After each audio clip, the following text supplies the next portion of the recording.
नमस्कार विद्यार्थी मित्रांनो, मी अनुप नागपुरे आणि तुमचं स्वागत करतोय आपल्या या आजपासून सुरू होणाऱ्या अतिशय महत्त्वाच्या MCQ व्हिडिओ सिरीजमध्ये. मित्रांनो, आजचा हा आपला पार्ट 1 असणार आहे. म्हणजेच काय, सहाय्यक आयुक्त Navi Mumbai महानगरपालिकेसाठी important MCQ series आपण चालू करतोय. ही सिरीज काही प्रमाणात यूट्यूबवर अवेलेबल असेल आणि पूर्णपणे आपल्या ॲपवर अवेलेबल असेल. ॲप म्हणजे कोणतं? पिलर्स कोचिंग क्लासेस, जे की तुमच्या प्ले स्टोअरला अवेलेबल आहे. या ॲपवर आत्ता रोज म्हणजे आपला तुम्हालाही माहिती आहे की जो आपला कोर्स होता, जो नवीन आपण लॉन्च केलाय फास्ट ट्रॅक रेकॉर्डेड कोर्स 2199 मध्ये, इथे सुद्धा आपला पूर्ण सिलेबस रेकॉर्डेड फॉर्मॅटमध्ये अवेलेबल आहे, कम्प्लीट झालेला आहे. आणि आधीच्याही बॅच मध्ये जी पहिली बॅच होती तिच्यामध्ये ही सगळा रेकॉर्डेड लेक्चर सगळे कम्प्लीट आहे. लाईव्ह लेक्चर जे होते ते पूर्ण कम्प्लीट झाले आहे. म्हणजे शॉर्ट मध्ये सांगायचं झालं तर आपला सिलेबस पूर्णपणे संपलेला आहे. आता तुमची प्रॅक्टिस म्हणून काय, तर तुमची रोज प्रॅक्टिस व्हायला पाहिजे. त्यासाठी आपण काय करतो, रोज काहीतरी 30 MCQ घेऊन येतोय. रोजसाठी तुम्हाला काहीतरी प्रॅक्टिस आदल्या दिवशी दिली जाते की तुम्हाला हा टॉपिक प्रिपेअर करायचा आहे, त्याच्यावर रिव्हिजन करायची आहे आणि त्या अनुषंगाने तुमचं इथे एक प्रॅक्टिस सेशन घेतलं जाणार आहे. काही लेक्चर्स हे यूट्यूबवर अवेलेबल असतील, पण पूर्ण लेक्चर्स हे आपल्या ॲपवरच अवेलेबल असणार आहेत. म्हणून काय, तर हे जे इम्पॉर्टंट MCQ सिरीज आहे ते कुठेही मिस करू नका. अतिशय महत्त्वाचे क्वेश्चन यामध्ये ऍड होणार आहे. म्हणजेच काय, तुम्हाला आदल्या रात्री सांगितल्या जाईल की उद्या कोणता टॉपिक प्रिपेअर करायचा आहे आणि त्याच बेसिसवर तो टॉपिक तुम्ही प्रिपेअर करून तुम्हाला दुसऱ्या दिवशी त्यावरची उत्तरे माहिती असायला पाहिजे. यासोबतच आपली रेकॉर्डेड बॅच चालू आहे. ज्यांना जॉईन करायची असेल त्यांनी पिलर्स कोचिंग क्लासेसचं जे आपलं ॲप आहे त्यावरनं आपलं ॲप डाउनलोड करून इन्स्टॉल करून तुम्ही पिलर्स कोचिंग क्लासेसची ही एक जी फास्ट ट्रॅक रेकॉर्डेड बॅच आहे 2199 मध्ये ती तुम्ही परचेस करू शकता. याशिवाय आपली एक विजयपट टेस्ट सिरीज आहे ज्यामध्ये आपण 1200+ क्वेश्चन त्यामध्ये ऍड केलेले आहे. 5 पूर्ण फुल लेंथ पेपर सुद्धा त्यामध्ये आहे. त्यामध्ये फक्त महाराष्ट्र म्युनिसिपल कॉर्पोरेशन ऍक्ट 1949 वरचे 10 टेस्ट पेपर म्हणजे 100 क्वेश्चन ऍड होणे बाकी आहे. ते पण येणाऱ्या उद्या किंवा परवाला ते सुद्धा ऍड होऊन जातील. अदरवाईज सगळे प्रश्न त्यामध्ये ऍड झालेले आहे, जी की आपल्या पिलर्स कोचिंग क्लासेसला अवेलेबल आहे 250 रुपीज मध्ये. ज्या विद्यार्थ्यांना हे परचेस करायचं असेल तर त्यांनी इझिली परचेस करू शकता.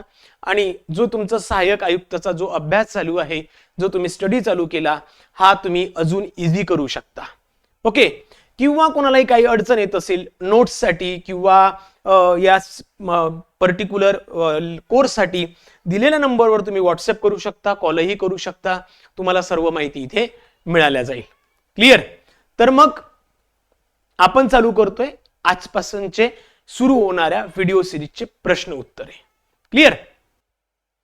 So now let's see the first question is काय आहे? महाराष्ट्र नागरी सेवेच्या सर्वसाधारण शर्ती नियम 1981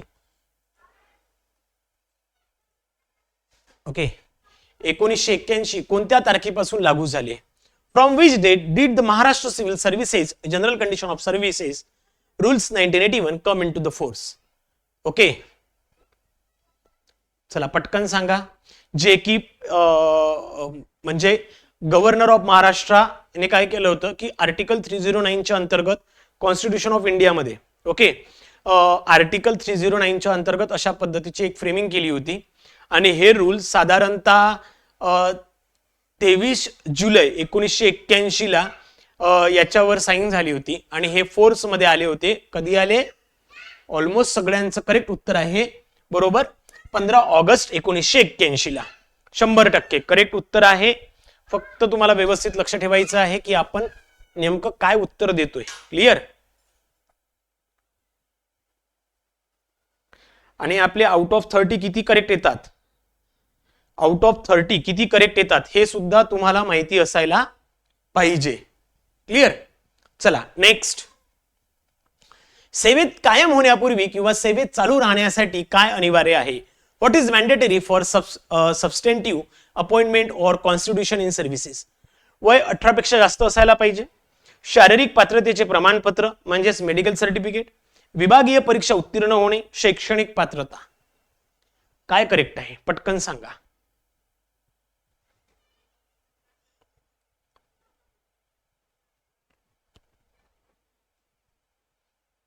बघा, जर का तुम्ही जनरल कंडिशन बघितली असते, उत्कर्ष, गणेश, त्याच्यानंतर प्रशिका, गणेश राजपूत, संदीप, जर का तुम्ही हे बघितले असते किंवा तुम्हाला जर का याचं माहित असतं तर तुम्ही चुकीचं उत्तर दिलं नसतं. उत्कर्ष शेळके, साक्षी, सेवेत कायम होण्यासाठी म्हणजे तुम्ही ऑलरेडी आहात, पण कायम होण्यासाठी किंवा कंटिन्यू राहण्यासाठी मेडिकल फिटनेस कंपल्सरी असते. म्हणजेच काय, मेडिकल सर्टिफिकेट हे अनिवार्य असते. हे आपण जनरल कंडिशन महाराष्ट्र सिव्हिल सर्व्हिसेसच्या केसमध्ये पहिल्या पार्टमध्ये स्टडी केलं होतं, म्हणून ऑप्शन बी हे इथे करेक्ट आहे. लक्षात आलं? चुकीची उत्तरं देऊ नका.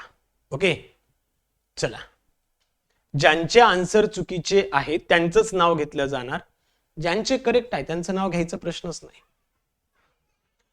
पहिल्या नियुक्तीचा अर्थ काय होतो? डेफिनेशन मध्ये दिलेलं होतं. महाराष्ट्र सिव्हिल सर्व्हिसेस जनरल कंडिशनच्या केसमध्ये जो 1981 चा रूल आहे त्यामध्ये दिलेला आहे की फर्स्ट अपॉइंटमेंट म्हणजे काय असते. ओके, फर्स्ट अपॉइंटमेंट म्हणजे काय असते?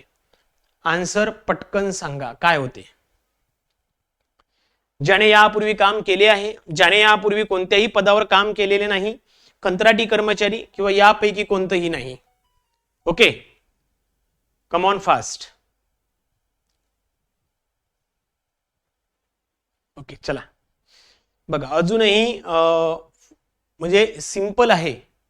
संघपाल, संदीप, सचिन, प्रशिका, संग्राम, डॉक्टर स्वप्नाली.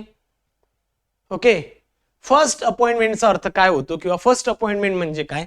पहिल्यांदाच सरकारी सेवेत एंट्री करणं, म्हणजे यापूर्वी कोणत्याही पोस्टला किंवा पदावर सरकारच्या अधिपत्याखाली काम केलं नाही, हा त्याचा अर्थ होत असतो. ज्याचा अर्थ एकदम पहिली नोकरी, पहिल्यांदा तुम्ही सरकारी सेवेत येत आहे, त्याला आपण फर्स्ट अपॉइंटमेंट म्हणतो. आणि ही definition Maharashtra civil services general condition 1981 मध्ये दिलेली आहे. त्यामुळे याचा आन्सर बी हे करेक्ट येतं. सिंपल गोष्टी चुकवू नका, या गोष्टींमुळे कदाचित तुमच्या फायनल पेपरवर इफेक्ट पडू शकतो. क्लिअर? चला घ्या.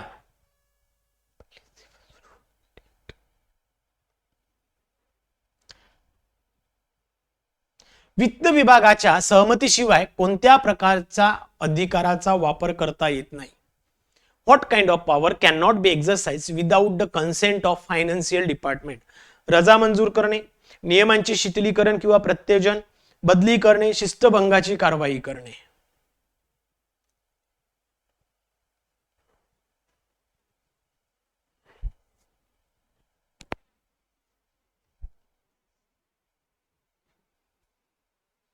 चला, गुड. शिवा आन्सर चुकलेला आहे, पुन्हा एकदा करेक्ट करा.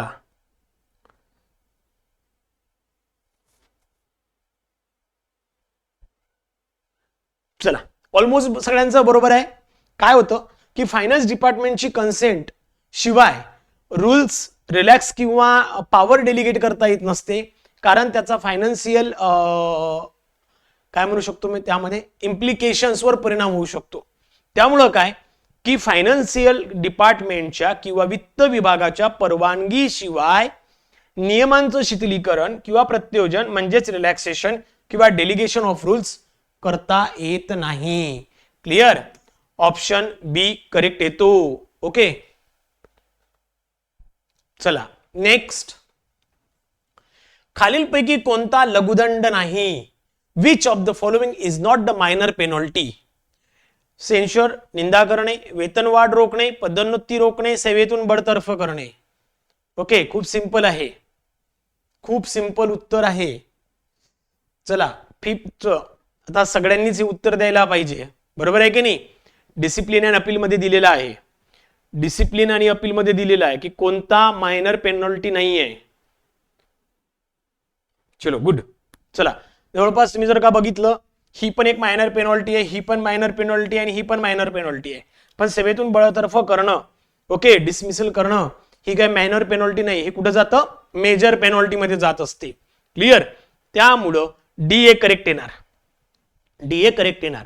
एक अजून गोष्ट लक्षात घ्या, आपण ज्या वेळेला क्वेश्चन मी तयार करतो किंवा ज्या वेळेला मी क्वेश्चन फ्रेम करतो त्यावेळेला अशा पद्धतीचे क्वेश्चन करतो की ज्याची उत्तर यायला सुद्धा पाहिजे, म्हणजे इझी पण असायला पाहिजे, मीडियम पण असायला पाहिजे आणि त्यामधले काही क्वेश्चन हार्ड पण असायला पाहिजे, डिफिकल्ट पण असायला पाहिजे. याच्या मागे एकच उद्देश आहे. असं नाही की सर तुम्ही इझी घेताय, असा त्याचा उद्देश बिलकुल नसणार आहे. कारण काय होतं, जर का मी सगळेच्या सगळे हार्ड क्वेश्चन टाकले तर बरेचदा असं होतं की स्टुडंटचा जो सेल्फ कॉन्फिडन्स आहे तो कमी होतो किंवा 100% असं होतं की यार आपल्याला काही जमत नाही, आपल्याकडनं सगळे चुकीचे येत आहेत. तर तोही एक पॉइंट लक्षात ठेवायला पाहिजे. लक्षात घ्या. त्यामुळे एक लक्षात ठेवायचंय की मी ज्या वेळेला क्वेश्चन आन्सर फ्रेम करतोय त्यावेळेला त्या गोष्टीचा विचार करत असतो की चला सगळ्यांनाच तो प्रश्न यायला पाहिजे, त्याचं उत्तर यायला पाहिजे. कारण त्यामुळे काय होतं, तुमचा जो कॉन्फिडन्स आहे तो बिल्ड होत असतो आणि अजून जास्त अभ्यास करायची तयारी तुम्ही दाखवता. आणि हाच एक पॉइंट ठेवून असे प्रश्न टाकले जातात. लक्षात आले? बरोबर आहे की नाही? यस, 100%. तो न्यूनगंड जो तयार होतो ना, तो मला होऊ द्यायचा नाही आपल्या क्लासमध्ये. आणि म्हणूनच मग काय की थोडं इझी इझी इझी इझी. आता तर आपण सुरुवात केलेली आहे, आता आपला सिलेबस संपलेला आहे आणि इथून इकडे तर खूप साऱ्या MCQ सिरीज आपल्याला लाईव्ह मध्ये घ्यायच्या आहे. त्यामुळे आपल्याकडे वेळ आहे, भरपूर वेळ आहे. त्या हिशोबाने आपण काय करतोय, आजचा आपला काय होता की सगळ्या ओव्हरऑल सिलेबसवर होता. पुढचं सेशन जे असणार आहे ते फक्त एकाच टॉपिकवर असणार आहे. एकाच टॉपिकवर असणार आहे. का बरं? कारण की तुम्हाला तेवढा तुमचा सेल्फ कॉन्फिडन्स पण बिल्टअप करता यायला पाहिजे त्या पर्टिक्युलर टॉपिकला घेऊन. मग एकच टॉपिक वाचायचं आहे आपल्याला आता याच्यानंतर. क्लिअर? चला नेक्स्ट. निलंबन हे शिक्षेचा प्रकार आहे का? Is suspension a form of punishment? हो, नाही, केवळ अर्धवेळ निलंबन, यापैकी नाही.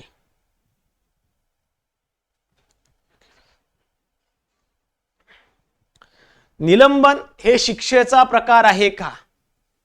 ओके.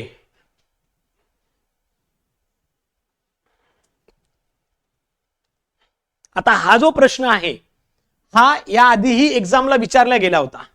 निलंबनाच्या बाबतीत एक्झाम मध्ये विचारला गेला होता आणि मला 100% गॅरंटी होती की 90% विद्यार्थी याचं चुकीचं आन्सर देतील. हो, कारण तुम्ही सगळे होयच म्हणणार होते, यस बोलणार होते. पण ऍक्च्युली सस्पेन्शन हे निलंबन करणं किंवा सस्पेंड करणं ही एक तात्पुरती कारवाई असते. ही एक तात्पुरती कारवाई आहे, ती शिक्षा नाही आहे. ओके, एक प्रिव्हेंटिव्ह मेजर्स आहे. एखादी जर का इन्क्वायरी करायची असेल तर त्यासाठी म्हणजे प्रिव्हेंटिव्ह प्रोसिजर अप्लाय करणं किंवा काही प्रिव्हेंटिव्ह मेजर्स अप्लाय करणं हे होते. म्हणजे यामध्ये तपास, चौकशी या सर्व गोष्टी करताना त्या खूप स्मूथली, ट्रान्सपरंटली व्हायला पाहिजे. त्यासाठी या सगळ्या गोष्टी केल्या जातात. म्हणून निलंबन हे काय शिक्षाचा प्रकार नसतो. लक्षात घ्या, ही तात्पुरती कारवाई असते. हे केवळ अर्धवेळ पण नाही, यापैकी नाही, होय पण नाही. लक्षात ठेवायचं, निलंबन किंवा सस्पेन्शन हे एक प्रिव्हेंटिव्ह मेजर असतं किंवा एक पर्टिक्युलर काळात इन्क्वायरी प्रॉपर व्हायला पाहिजे, तो तपास व्यवस्थित व्हायला पाहिजे, यासाठी केली जाणारी कारवाई असते. ओके, ही मायनर पेनॉल्टी पण नाही, ही मेजर पेनॉल्टी पण नाही. ओके, जर का तसं बघायला गेलं तर ही फक्त एक सिंपल पनिशमेंट आहे, शिक्षा आहे. ओके, आणि तात्पुरती कारवाई करण्यासाठी दिलेली एक शिक्षा असते. त्यामुळे नाही, हा करेक्ट असेल. क्लिअर? नेक्स्ट 7. शासकीय कर्मचाऱ्याला किती तास किंवा त्याहून अधिक काळ पोलीस कोठडीत ठेवल्यास तो निलंबित मानला जातो? निलंबित मानला जातो म्हणजे डीम्ड सस्पेन्शन बद्दल बोलतायत इथे. डीम्ड सस्पेन्शन बद्दल बोलतायत. लक्षात घ्या. If a government servant is kept in a police custody for how many hours or more, he is considered suspended. He is considered as a suspended. Yes. जर का कोणत्याही सरकारी कर्मचाऱ्याला 48 तास किंवा त्यापेक्षा जास्त पोलीस कस्टडीमध्ये असेल तर तो डीम्ड सस्पेंड मानला जातो. ऑटोमॅटिक. लक्षात राहील. त्यामुळे सी हे करेक्ट आहे. त्यामुळे सी हे करेक्ट आहे. महाराष्ट्र महानगरपालिका अधिनियम कोणत्या वर्षी संमत करण्यात आला? In which year was the municipal corporation act was passed?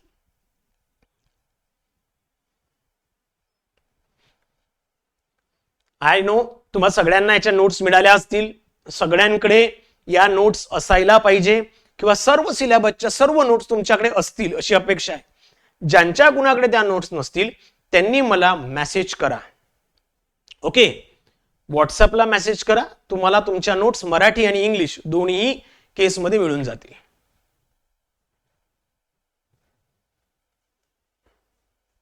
Network issue आहे सर, बफर होत आहे माझं. ओके ठीक आहे, काही इश्यू नाही. चलो ओके. जर का तुम्ही बघितलं असेल महाराष्ट्र म्युनिसिपल कॉर्पोरेशन ऍक्ट 1949 त्याला बोललं जातं. 1949 त्याला बोललं जातं. म्हणजेच महाराष्ट्र म्युनिसिपल कॉर्पोरेशन ऍक्ट हा 1949 मध्येच एनॅक्ट करण्यात आला होता किंवा तो समंत करण्यात आला होता. 1949 म्हणजे बी ऑप्शन करेक्ट आहे. Clear doctor Swapnali. नेक्स्ट, महानगरपालिका आयुक्तांची नियुक्ती कोणाद्वारे केली जाते? हु अपॉइंट्स द म्युनिसिपल कमिशनर? खूप सिंपल क्वेश्चन्स फ्रेम केलेले आहेत. का बरं? तर आपलं पहिलं एमसीक्यू सिरीज आहे. आपण आतापर्यंत आपल्या पर्टिक्युलर केसमध्ये घेतलेलेच होते, पण यामध्ये आपल्याला खूप व्यवस्थित पद्धतीने करायचं आहे. सगळ्याच प्रश्नांची उत्तरं तुम्हाला यायला पाहिजे. याच अनुषंगाने इझी, मीडियम आणि डिफिकल्ट या तिन्ही केसमध्ये आपण क्वेश्चन येणाऱ्या काही सिरीजमध्ये बघणार आहोत. ओके, साक्षी उघडे चुकलेलं आहे उत्तर. ओके, महानगरपालिका आयुक्तांची नियुक्ती कोणाद्वारे केली जाते? तर राज्य सरकारद्वारे. लक्षात ठेवायचं, कोणाद्वारे केली जाते? राज्य सरकारद्वारे ही नियुक्ती केली जात असते. नेक्स्ट 10, महानगरपालिकेची पहिली सभा महानगरपालिका स्थापन झाल्यापासून किती दिवसाच्या आत होणे आवश्यक आहे? If the first meeting of municipal corporation must be held within how many days of the formation of municipal corporation? किती दिवसात हे व्हायला पाहिजे? इलेक्शन झालं, एखादी बॉडी स्थापन झाली, पहिली सभा किती दिवसाच्या आत होणे गरजेचे असते? याचाच अर्थ असा दिसतोय बऱ्याचशा लोकांची उत्तरं चुकत आहे. याचाच अर्थ तुम्ही नोट्स वाचलेल्या नाही. नोट्स वाचलेल्या नाही. तर लक्षात घ्या, साधारणतः म्युनिसिपल कॉर्पोरेशनची स्थापना झाल्यानंतर 30 दिवसाच्या आत फर्स्ट मीटिंग घेणं हे आवश्यक असते. किती? 30 दिवसाच्या आत. ए ऑप्शन करेक्ट आहे. लक्षात आलं? क्लिअर? 30 दिवसाच्या आत ही मीटिंग घेणं गरजेचं असते. नेक्स्ट, महानगरपालिका आयुक्तांना महापालिकेचा मुख्य कार्यकारी अधिकारी म्हणून संबोधले जाते. हे विधान खरे की खोटे? The municipal commissioner is also referred to the chief executive officer CEO of the municipal corporation. Is this statement is true और फॉल्स? चला, ट्रू वाले कोण आहे आणि फॉल्स वाले कोण आहे? बघा, आपण काय बोलतोय की आयुक्त बोलतोय, बरोबर आहे की नाही? म्युनिसिपल कमिशनर बोलतो, त्यांनाच आपण चीफ एक्झिक्युटिव्ह ऑफिसर सीईओ म्हणू शकतो का? विचार करा. साधारणतः सीईओ किंवा मुख्य कार्यकारी अधिकारी आपण जिल्हा परिषदला बघतो. ओके, मग इथे बरोबर आहे का? आनंद कांबळे, सी ऑप्शनच नाही आहे इथे काही.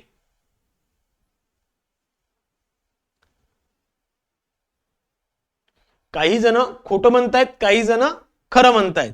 तर एक लक्षात घ्या, म्युनिसिपल कमिशनर हा महानगरपालिकेचा चीफ एक्झिक्युटिव्ह ऑफिसर, ज्याला आपण मुख्य कार्यकारी अधिकारी म्हणून संबोधू शकतो किंवा तो चीफ एक्झिक्युटिव्ह ऑफिसर सीईओ म्हणूनच काम करत असतो.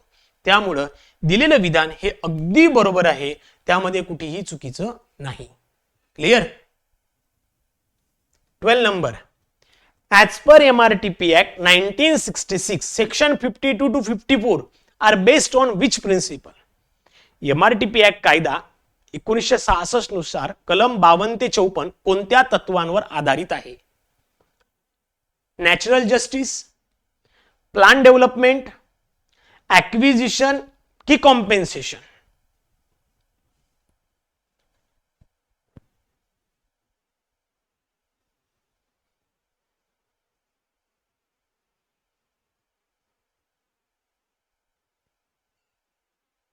सेक्शन 52, 52A, 53, 54 हे जे सेक्शन आहे हे कोणत्या प्रिन्सिपलवर वर्क करतात?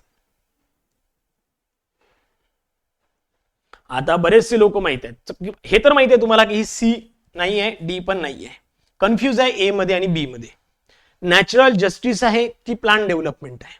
100% नॅचरल जस्टिस पण काही वेळेला बरोबर वाटू शकतं. कारण काय की कोणत्याही व्यक्तीच्या एखाद्या पर्टिक्युलर प्रॉपर्टीवर ज्या वेळेला अनऑथराइजचा ठपका लागतो किंवा तशा पद्धतीचे नोटीस दिले जातात त्यावेळेला त्या व्यक्तीचं म्हणणं ऐकून घेण्यासाठी त्याला एक पर्टिक्युलर टाइम पिरियड दिला जात असतो किंवा त्यांचं म्हणणं ऐकून घेणं हे सुद्धा ऑथॉरिटीचं एक काम असते. आणि हे म्हणणं ऐकून घेणं हा सुद्धा एक प्रकारचा आपण काय म्हणू शकतो नॅचरल जस्टिसचाच भाग आहे की बाबा सगळ्या पद्धतीने व्यवस्थित न्याय व्हायला पाहिजे. पण त्याही पेक्षा मोठी एक गोष्ट अशी आहे मित्रांनो की 52, 53, 54 आणि त्यामध्ये 52A पण आहे, बरोबर आहे की नाही, कंपाऊंडिंग स्ट्रक्चरच्या केसमध्ये. यामध्ये तुम्हाला एक लक्षात ठेवायचं आहे की हे जे कंडिशन्स आहे हे प्लान डेव्हलपमेंटसाठी आहे. म्हणजेच काय अनऑथराइज केसमध्ये त्याला काढून टाकायचं आणि ऑथराइज वर फोकस करायचं. ओके, सो त्या केसमध्ये plan development is the correct option. Clear? Natural justice फक्त एका कंडिशनला घेऊन चालणार नाही, चारही सेक्शन जर बघितले तर अनऑथराइज डेव्हलपमेंटच्या संदर्भात आहे आणि त्यावर आपण काय नोटिसेस देतो 24 आवर्सची किंवा 30 डेज साठी. तर या ज्या नोटीस दिल्या जातात प्लॅनिंग प्रोसेसनुसार, त्यामुळे त्याला प्लान डेव्हलपमेंट आपण असं बोलतो. म्हणून clear option B. Okay, next 53. As per MRTP Act 1966, power under the section 53 are. MRTP Act कायद्यानुसार 1966 नुसार कलम 53 अंतर्गत अधिकार पुढील प्रमाणे आहेत. न्यायिक आहे, ज्युडिशियल ज्याला बोलतो, ऍडमिनिस्ट्रेटिव्ह आहे, प्रशासकीय, लेजिस्लेटिव्ह कायदे मंडळी की ऍडव्हायझरी?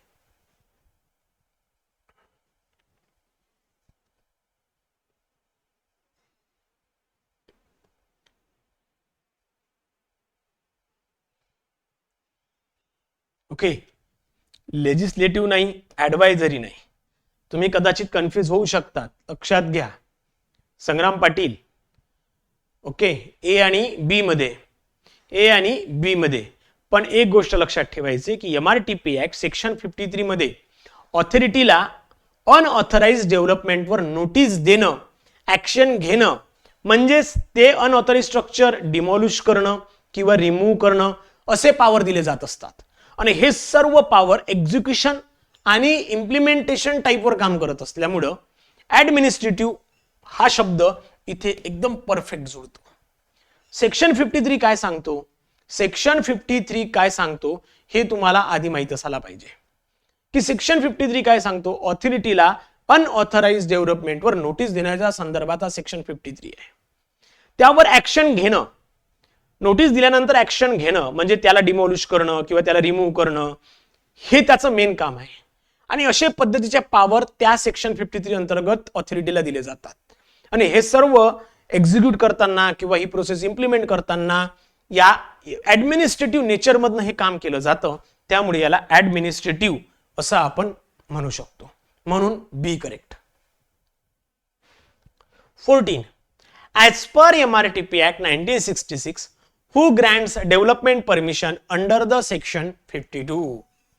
MRTP कायदा 1966 नुसार कलम 52 अन्वये विकास परवानगी कोण देते? पटकन सांगा.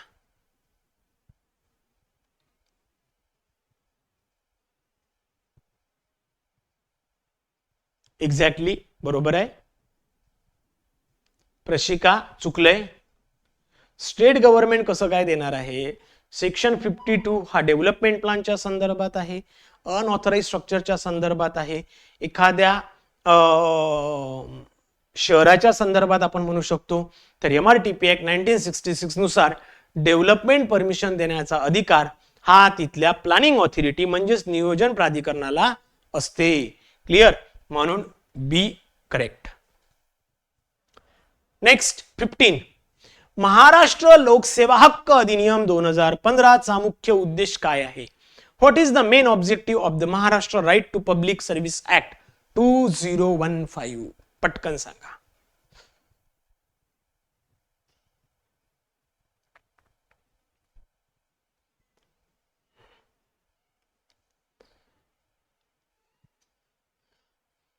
चला सांगा fast.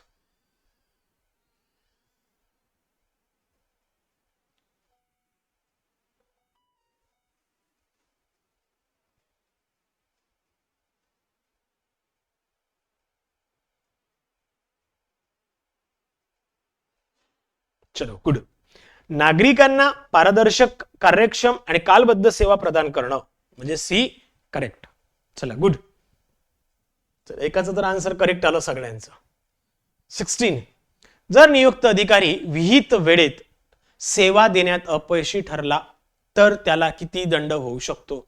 If the designated officer fails to render service within the stipulated time, how much penalty can be imposed? पटकन सांगा.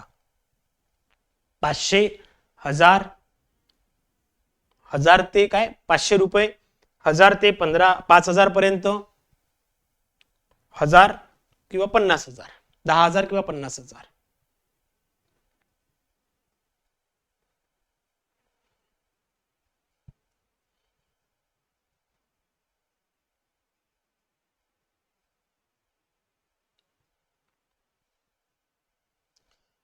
Santosh, how it is C? Prashika, C कसं काय?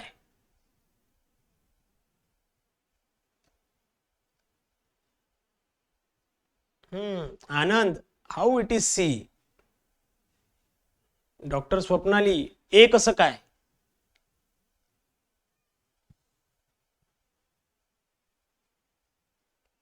सिक्स्टीन मध्ये काय दिलंय? 1000 ते 5000 पर्यंत.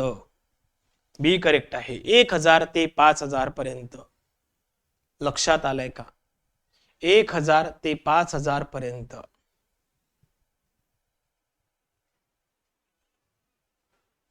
क्लियर? नेक्स्ट 17. खालीलपैकी कोणती नैसर्गिक आपत्ती नाही? खालीलपैकी कोणती नैसर्गिक आपत्ती नाही? खालीलपैकी कोणती नैसर्गिक आपत्ती नाही? पटकन सांगा. खूप सिंपल आहे.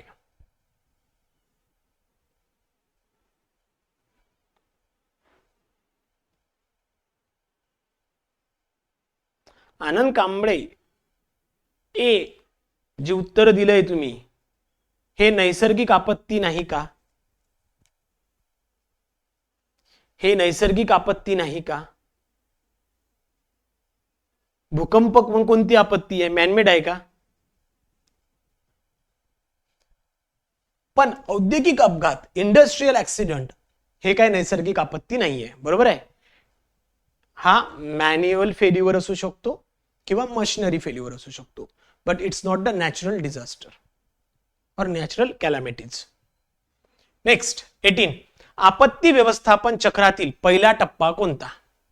प्रतिसाद, पुनर्वसन, शमन, प्रतिबंध, तयारी. चला, आपत्ती व्यवस्थापन चक्रातील पहिला टप्पा कोणता? What is the first stage of disaster management cycle? सांगा कोणती आहे?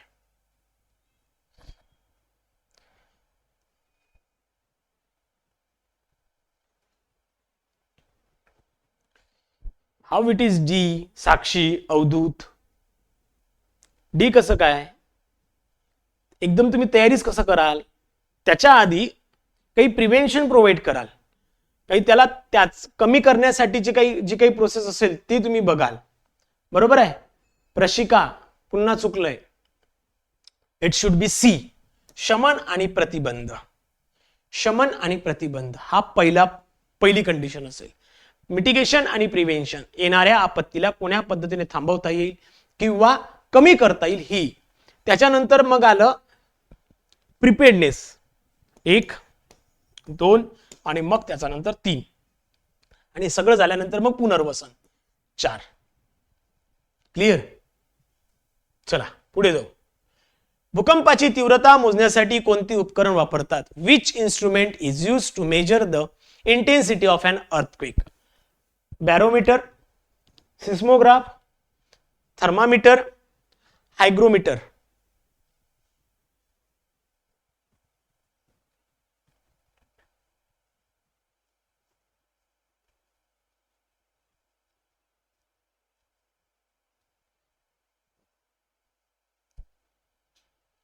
Santosh, wrong answer. It's not the barometer. Anand Kamble, it's not the D. It should be a seismograph. Okay? Seismograph तो मेजर करतो की किती इंटेन्सिटीचा तो भूकंप होता. एक रोल असतो, त्याच्यावर पेज गुंडाळलेलं असतं ग्राफ पेपर सारखं आणि त्याच्यावर ते मार्किंग कंटिन्यू चालू असतं. Okay, clear. सो सिस्मोग्राफ लक्षात ठेवायचं आहे. एनडीआरएफ चे पूर्ण स्वरूप काय? What is the full form of NDRF? National disaster response force, national disaster relief fund, national disaster rescue force, national disaster resource force.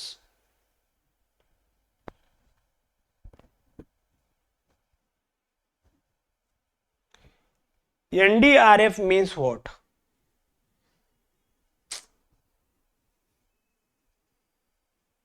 आता बघा, हा इथे कन्फ्युजन होऊ शकतं. 2 मिनिटं प्लीज.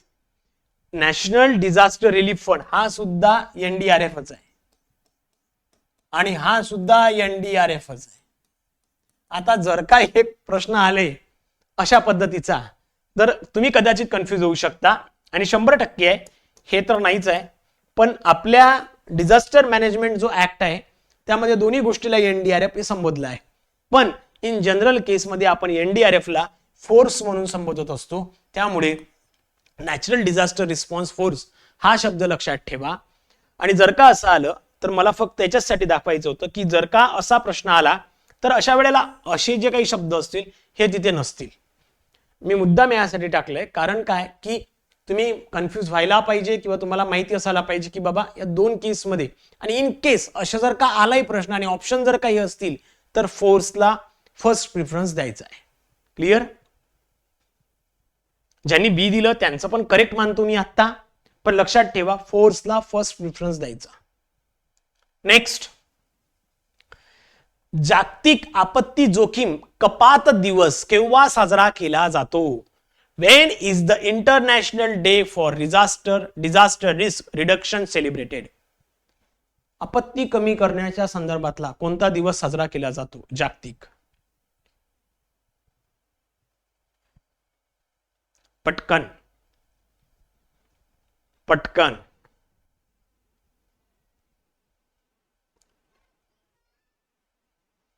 चला, कन्फ्यूज असू शकतात, काही इश्यू नाही.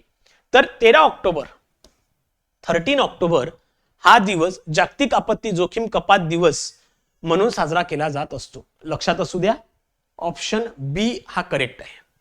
ऑप्शन बी हा करेक्ट आहे. नेक्स्ट, वृक्ष प्राधिकरण स्थापन करण्याची जबाबदारी कोणाची आहे? Who is the responsible for setting up the tree authority?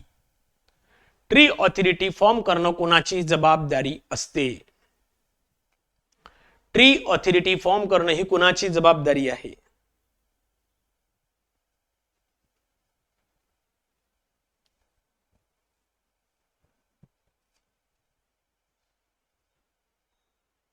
Good. कोणाची?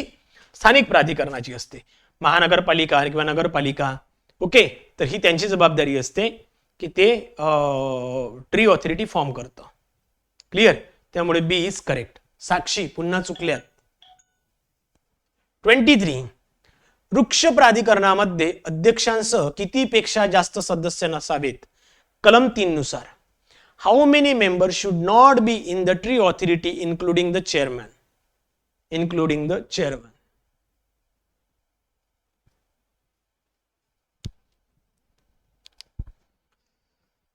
चला पटकन सांगा. Good. Santosh good. Shivam good. Sangram Patil, doctor Swapnali good.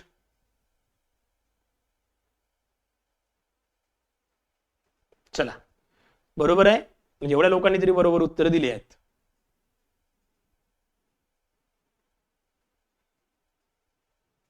कोण आहे? PWD engineer. गुड. प्रियंका बरोबर आहे. उत्कर्ष बरोबर आहे. संदीप बरोबर आहे. चला ठीक आहे. C correct. C correct. 15 पेक्षा जास्त नसायला पाहिजे. सेक्शन 3 काय सांगतो की ट्री ऑथॉरिटीमध्ये चेअरमॅन सहित जी काही मेंबरची संख्या असते हे 15 पेक्षा जास्त नसायला पाहिजे. नेक्स्ट 24. एका झाडाच्या तोडीसाठी किती नवीन झाडे लावणे कायद्याने बंधनकारक असू शकते? वृक्ष प्राधिकरणाच्या सूचनेनुसार for the trunk of tree how many new trees can be legally oblique to be planted as per the instruction of tree authority.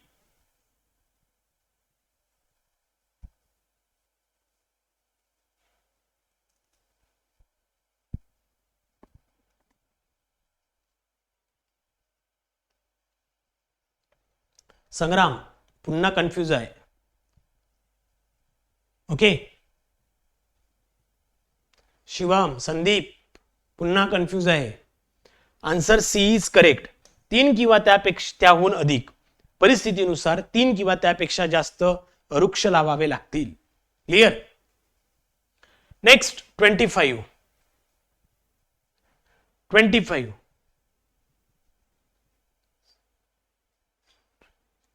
Okay. भारतात माहितीचा अधिकार अधिनियम कोणत्या तारखेपासून पूर्णपणे लागू झाला? माहितीचा अधिनियम.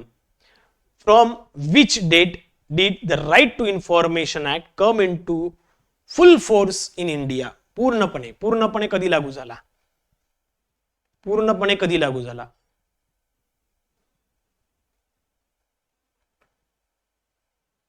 बरोबर आहे. प्रशिका बरोबर. संग्राम बरोबर. पीडब्ल्यूडी इंजिनियर बरोबर. डॉक्टर स्वप्नाली बरोबर. चला पटपटा. संतोष पुन्हा चुकले. 12 ऑक्टोबर 2005 पासनं संपूर्णपणे पूर्ण पद्धतीत पूर्ण भारतात हा लागू करण्यात आलेला होता आरटीआय ऍक्ट. लक्षात ठेवायचे 12 ऑक्टोबर 2005 पासनं. क्लिअर. नेक्स्ट 26. जर मागितलेली माहिती व्यक्तीच्या जीवित व स्वातंत्र्याविषयी संबंधित असेल तर ती किती वेळात देणे आवश्यक आहे? If the information sought is related to the person's life and liberty within how much time should be it given? जर त्या एखाद्या व्यक्तीच्या स्वातंत्र्याविषयी किंवा त्याच्या म्हणजेच जीवाविषयी, जीवितहानीविषयी जर का ती माहिती मागितली असेल तर ती माहिती मित्रांनो, चला सगळ्यांनी बरोबर उत्तर दिलंय, 48 तासात देणं बंधनकारक आहे. ती माहिती 48 तासात देणं बंधनकारक आहे. चलो नेक्स्ट. माहिती अधिकार कायद्याअंतर्गत माहिती नाकारल्यास प्रथम अपील कोणाकडे करावे लागते?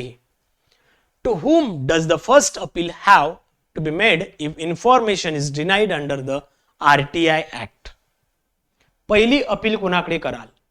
डायरेक्ट स्टेट किंवा म्हणजे SIC किंवा CIC वाल्यांकडे जाल की कोर्टात जाल की त्याच प्राधिकरणातील जो काही वरिष्ठ अधिकारी आहे त्याच्याकडे जाल? उत्कर्ष चुकलेला आहे. Doctor Swapnali direct SIC. State information commission हे कोणतं अपिलेट ऑथॉरिटी असते हे माहिती करून घ्या. कुणाकडे? संबंधित सार्वजनिक प्राधिकरणातला जो वरिष्ठ अधिकारी असतो त्याच्याकडे आपण जात असतो. क्लिअर. त्यामुळे सी इज करेक्ट. लक्षात आलं. संबंधित प्राधिकरणातला जो कोणी वरिष्ठ अधिकारी आहे आरटीआय ऍक्ट नुसार फर्स्ट अपिलेट ऑथॉरिटी किंवा पब्लिक ऑथॉरिटी तो असतो, तो सिनियर ऑफिसर, म्हणून आपण त्याच्याकडे ते अपील करणार. नेक्स्ट. घनकचरा व्यवस्थापन नियम 2016 कोणाला लागू होतात? कोणाला लागू होतात?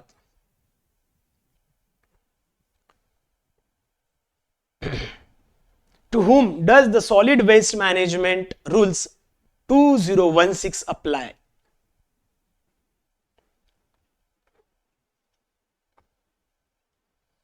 कोणाला लागू होतात?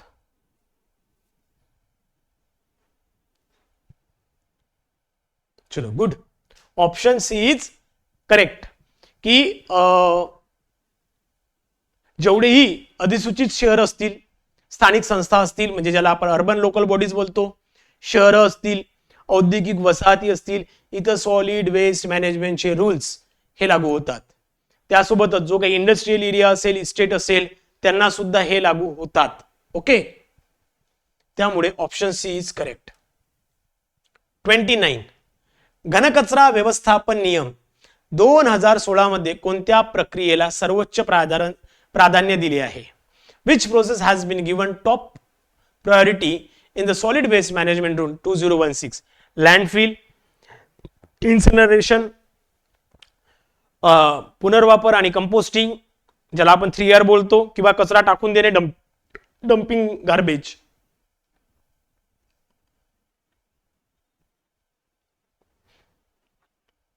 ओके, क्लिअर, करेक्ट आहे, बरोबर आहे. सी, ज्याला आपण 3R बोलतो, बरोबर आहे की नाही, म्हणजेच काय, रिड्यूस, रियूज अँड रिसायकल, ज्याला आपण 3R बोलतो.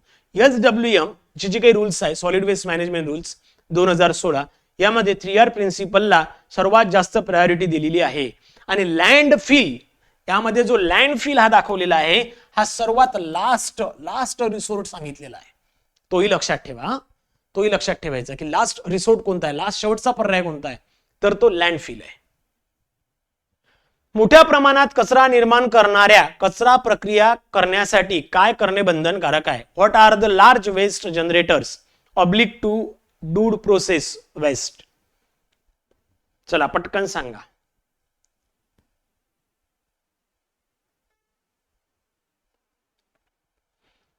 एक्झॅक्टली, ज्याला आपण लार्ज वेस्ट किंवा बल्क जनरेटर म्हणतो, बल्क वेस्ट जनरेटर सुद्धा बोलतो.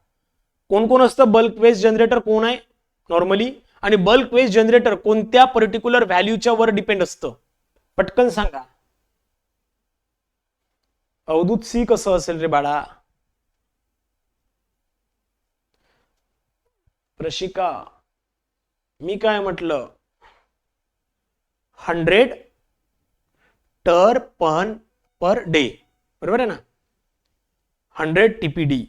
जे काही मोठे मॉल्स आहेत, हॉटेल्स असतील, ते बल्क वेस्ट जनरेटर आहे. त्यांनी त्यांच्या कचरा व्यवस्थापनाची जी काही व्यवस्थापन करण्याची जी काही प्रोसेस आहे तिथेच करायला पाहिजे, जे की कंपोस्टिंग किंवा बायोमिथेनेशन प्रकल्पाद्वारे करावं लागतं. क्लिअर? क्लिअर? चला मग थांबतोय आजच्यासाठी. आय होप सो तुमच्या सगळे प्रश्न बरोबर आले असतील. ज्यांचे किती बरोबर आले ते प्लीज कमेंट मध्ये सांगायचं आहे की आउट ऑफ 30 तुमचे किती परफेक्ट आले.